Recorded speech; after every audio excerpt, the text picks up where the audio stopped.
동학농민운동부터 대한제국까지 살펴보도록 하겠습니다. 자, 이 단원에서는 동학농민운동이 어떻게 전개되었는가를 봐주시는 것도 중요하고, 자, 1차 가부개혁, 2차 가부개혁, 을미개혁, 특히 을미개혁 내용들은 무엇들이 있었나, 어떻게 개혁을 하고 있었는지에 대해서 생각을 해주시면 되겠고, 그 다음에 독립협회라는 곳이 있었는데 민비가 을미사변으로 죽고 고종은 도망가고, 도망간 고종을 다시 데리고 오기 위해서 독립협회가 노력을 했고, 독립신문, 독립문, 독립관, 만민공동회와 간민공동회를 만들고 어떤 활동을 했는지에 대해서 알아두시면 되겠고, 러시아 공사관에서 돌아온 고종이 대한제국을 세우고 광무개혁을 했다, 지게를 발급했다, 양전사업을 하면서 지게를 발급했더라 하는 거 중요하게 생각해 주시면서 봐주시면 되겠습니다. 자, 동학농민운동 1894년에 일어났었던 일이죠. 우리가 지난 시간에 1884년에 있었던 갑신정변을 배웠고, 이렇게 10년이 큰 사건 없이 지났습니다. 그렇다고 해서 우리나라가 크게 발전한 것도 아니고 크게 쇠퇴한 계기도 없었지만 점점 쇠퇴해져 가고 있었죠.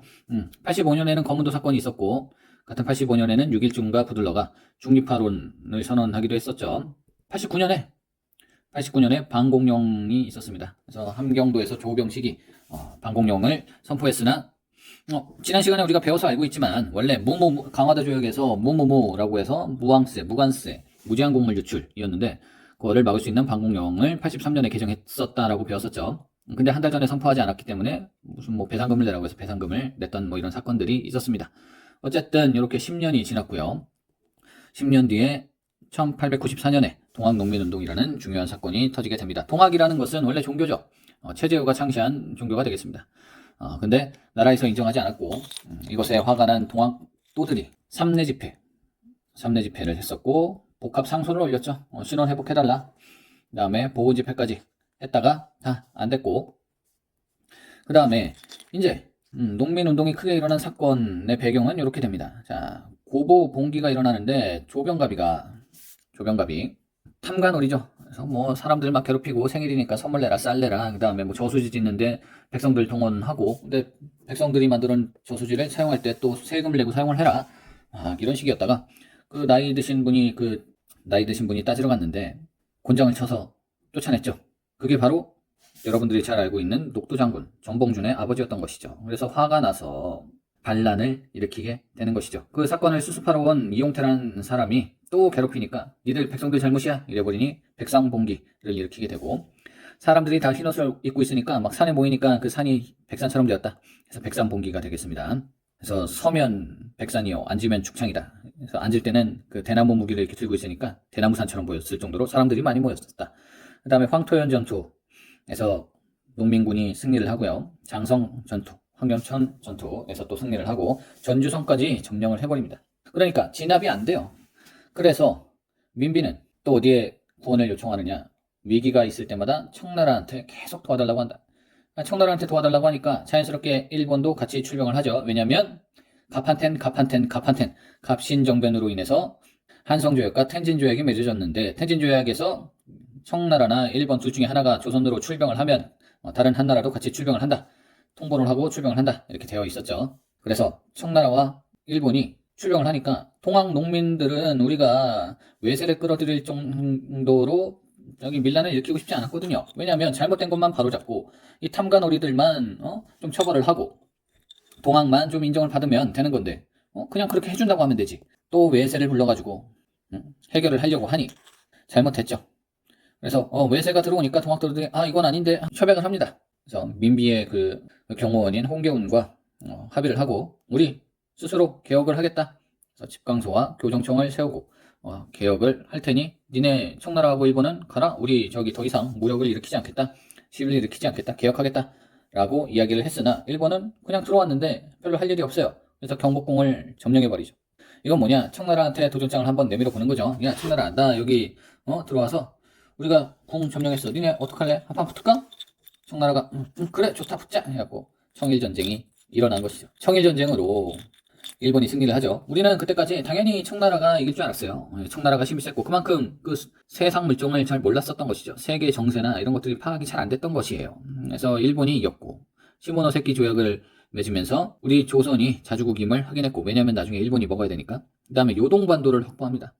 청나라 땅인 요동반도를 내놔라. 그 다음에 배상금도 요구하죠. 근데 가만만 러시아, 프랑스, 독일이 봤더니 일본? 뭐야? 우리가 노리고 있었던 중국 땅을 왜 니들이 노려? 하면서 요동반도 뭐 주라는데 이거 안 돼? 그러니까 하니까 가버렸죠.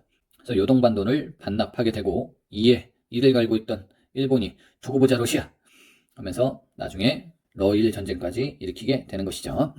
우리나라 입장에서는 뭐냐? 조선 입장에서는 청나라가 제일 센 줄 알고 청나라만 믿고 있었는데 일본이 청나라를 이겼어? 일본 좀 대단한데? 근데 러시아가 그냥 가! 저리 가! 이거 내 거야! 하니까 그냥 갔어? 러시아 정말 엄청나네! 하면서 친러 정책을 펼치게 됩니다.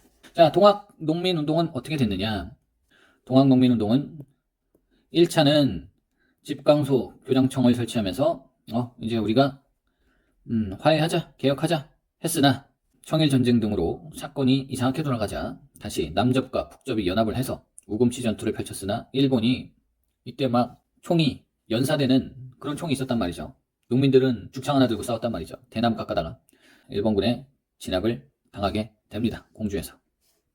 자, 이렇게 동학농민운동이 마무리가 됐고 전봉주는 동료의 배신을 당하고 잡히게 되죠. 잡히자마자 다리를 분지러뜨리고 그 들것에 실려서 가는 사진을 많이 봤을 겁니다. 자, 이런 상황에서 갑오개혁이 일어나게 되죠. 패정개혁안 12개조를 농민운동을 하는 사람들이 냈는데 여기에는 백정의 평양가스를 없애라, 과부의 재가를 허가하라, 좀 거친 문장들이 있어요. 농민들이다 보니까 아무래도 이 거친 문장들로 신분제 폐지 등을 주장을 했었죠. 그것들이 갑오개혁 때 받아들여집니다. 그래서 갑오개혁 내용을 1차가 있고 2차가 있고 3차가 있는데 3차는 을미개혁이 되겠습니다. 자격증 고급 문제는 요 1차 때 뭐 했고 2차 때 어떤 게 있었고 을미개혁 때는 어떤 개혁 내용들이 있었는지 개혁 내용에 대해서까지 출제가 되는데요.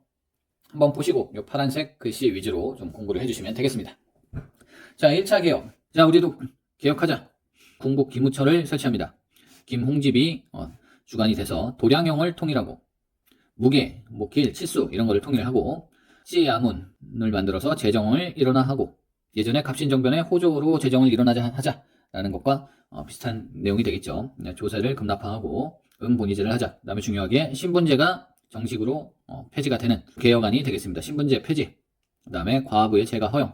자, 이렇게 되어 있고요. 그다음에 2차 갑오개혁은 교육에 초점을 맞춰주시면 되겠는데요. 교육 입국 조서를 고정이 발표를 하고 소학교와 외국어학교, 한성사범학교를 만듭니다.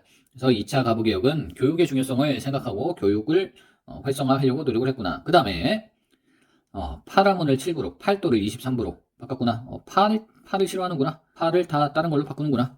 2차는 그렇게 생각해 주시면 되겠고요. 자, 그 다음에 요 을미개혁은 을미군 단종권 태우서 이렇게 외워주시면 편한데 을미군 단종권 태우서, 을미군 단종권 태우서 다 중요하기 때문에 보통 이거를 알고 있으면 나머지가 다 시험 문제가 다 보기가 요 정도에서 나오기 때문에 정답을 맞힐 수 있습니다. 을미군 단종권 태우서, 을미개혁, 군제 개편, 단발령, 머리를 잘라라, 종두법, 건양이라는 연호를 사용했고 태양역, 우편 우정국은 갑신정변 때 만들려고 했으나 이때 다시 그때 변란이 일어나서 실패를 하니까 이때 다시 만들게 됐죠. 그 다음에 소학교. 자, 그 다음에 여러분들 다 알고 있다시피 1895년에 을미사변이 일어나죠. 우리 국모가 일본인의 깡패의 손에서, 깡패도 아니죠 사실은, 그 사람들도 귀족 집안 자제들인데 담을 넘고 국모를 살해하는 엄청난 일이 벌어진 거죠.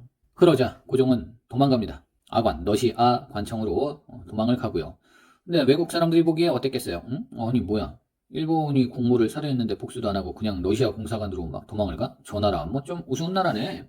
우리가 한번 저 나라도 좀 잡아먹어야 되겠어 하면서 이때부터 이권 침탈이 엄청나게 일어나게 되죠. 이권 침탈 내용에 대해서는 다음 시간에 보도록 하고요. 자, 러시아로 도망간 고종을 데리고 오기 위해서 독립협회가 만들어지고 독립협회에서 독립신문, 독립문, 독립관을 만들기도 하고요. 독립협회에서 하는 가장 중요한 활동이 만민공동회가 되겠습니다. 만민공동회. 그래서 만민공동회, 관민공동회 이런 게 나오면 독립협회다라고 생각해 주시면 되겠습니다. 독립신문, 독립문, 독립관도 만들었다. 그 다음에 이 만민공동회에서는 러시아가 저령도를 차지하려고 했으나 이것을 막았다. 저령도조차를 막았다. 그 다음에 한나운행도 막았고요. 파란색 글씨 위주로 봐주시면 되겠습니다. 관민공동회는 허언이 6조를 발표를 하고 입헌군주제를 주장을 했다. 입헌군주제는 왕이 있고 왕에 있으나 지금의 일본처럼 그렇게 크게 힘은 없고 왕은 있지만 관리들이 나라의 중요한 일들을 관여하는 국정을 운영하는 그런 시스템이 되겠죠. 그다음에 재정항에 일어나 뭐 피고 인권 보장 이런 거 있었다. 하지만 이것 또한 98년에 한국협회에서 해체가 됐습니다. 또 뭐 고종이 다툼을 일으켜서 기껏 아간 파천에 있는 것을 독립협회가 데려왔으나 97년에 데려왔으나 98년에 고종이 독립협회가 입헌군주제가 아닌 공화정을 추구한다라고 오해를 해서 없애게끔 만들죠. 요 한국협회, 요 상인들의 협회인데 활용을 해서 없애게 됩니다. 자, 그 다음에 아까 얘기했듯이 방금 얘기했듯이 1897년에 고종이 돌아오게 되고요. 황궁을 하게 되는데 경궁으로 황궁을 하게 되고 대한제국을 세우고 광무개혁을 실시하게 됩니다. 광무개혁, 고종이 황궁을 해서 대한제국을 세우고 원고단에서 개혁을 하는데 광무개혁이 있죠. 양전사업을 하고 지게를 발급한다. 그래서 이 지게를 발급한다는 것이 중요합니다. 양전사업이라는 거는 토지조사고 이거를 뭐 흥선대원군도 했고 태종도 했고 광해군도 했고 여러 사람이 했으나 지게를 발급한 것은 이때다. 지게라는 거는 땅문서라고 생각하시면 되겠고요. 그 다음에 상공업과 기술학교를 발달시켰고 23도를 다시 13도로 바꾸게 됩니다. 원래는 8도인데 23도로 바꿨다가 23도를 13도로 바꾼다. 뭐 이렇게 달달 외우지 않으셔도 되고 파란색 글씨 위주로 좀 익혀두시면 되겠습니다.